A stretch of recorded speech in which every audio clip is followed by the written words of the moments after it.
Ang ating hawak ngayon na isang F1 ng Mangyan Dome na nanggaling sa Ross Benton, yung kanilang mga parents. So ito ay anak na ng mga pure na Mangyan Dome.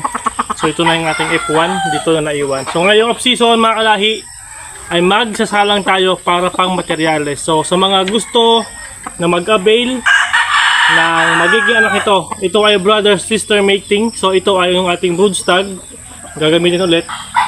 Ito ay mayroon ng produce ngayong late born na nasa 10 heads ng cockerels, mga sisiw. So bali ngayon medyo nagbabawas ng pakpak. Kaya naisip ko mag-off-season tayo, hahabol tayo kahit late na. So ito yung ating broodstag na Mangyan Dome.